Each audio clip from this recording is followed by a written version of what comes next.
let's pivot and talk about Trump and tariffs. And you were Oh, asking me, I think this morning, maybe yesterday, about what is the real difference between Trump 2.0 and Trump 1.0 with regard to tariffs. yeah. And I was saying that I think that it's two things. One is in the first Trump term, tariffs were less prominent. There were tariffs, but they were not front and center. And second of all, Trump did his tax cuts first. So he did the tax cuts and got them implemented, got them passed, and he had, like now, a narrow majority, but he was able to nevertheless get the tax cuts through, and we have them to this day. And so now it seems the priority is reversed. Now, Uh-huh. just a couple of days ago, the House of Representatives did pass, after some opposition, the kind of one big beautiful tax bill that Trump is talking about. So the tax bill is in fact moving, Mm-hmm. but Trump has ruffled feathers and roiled the waters because he has made a much bigger deal of tariffs. The tariffs themselves are much larger, they're more comprehensive, and we seem to be in a straight out tariff punching match With with China. China. Well, I was thinking about that as we were driving to the podcast. I'm thinking, I wonder if because Trump was so hard on China in 2016, 2018. I wonder if they retaliated with COVID. And I wonder Interesting. I wonder what they're going to unleash on the world with these tariffs. I mean, Well, do we would. you think that they could do something that horrific again? Well, I don't put anything. It's not as if moral scruples will prevent the Chinese from doing what they're going to do or what Mhm. they can Mhm. do. So I think we have to view them suspiciously as really a potential adversary. We shouldn't Mhm. make enemies where we don't need to make them, but we should not treat the Chinese. We can't trust them. I mean, I Yeah. think that's obvious. The other thing about it is now we've built up an economy that is very dependent on China.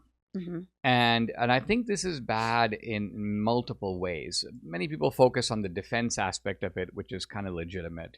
But above and beyond that, the first thing is when China sells all this stuff to us, much more than we sell over there.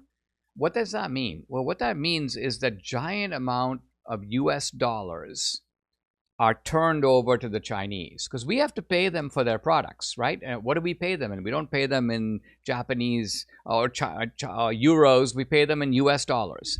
And what do they do with those US dollars? They buy US government securities, which is basically bonds. These are loans that the US government needs to issue these bonds because they're overspending. They need to pay to spend that money, and they do it by issuing these bonds, which are basically IOUs. So the Chinese are sitting on this giant, like, hill of U.S. treasuries. That's not good. It's not good that they have almost the No. ability. They have the ability to basically dump those treasuries on the market, and if they did that, then the U.S. Federal Reserve would have to buy those treasuries, which is another way of saying print money, Print more money. right? Because Yeah. how does the U.S. Treasury, where Yeah. does the Federal Reserve get the money to buy these treasuries? That's right. It invents it. That's It makes right. it up. Creates it out of thin air. Yeah. But puts us in a bad situation. The other bad Yeah. situation is you've got people who are truly, I think, addicted is not even is the right word, to low quality garbage products from Guilty. China. But I told you though, they're very deceptive because whenever I order stuff, it says it's made in America. Debbie I'm orders just these saying. wreaths for our front door, and when you look at them, you're like, "What did I Oh, order?" no, it gets better. Okay, so you remember during COVID and everybody was like, "Oh, I need toilet paper," and it was all, like gone from the shelves at the Right. grocery stores. So what do? I go to Amazon and I order toilet paper.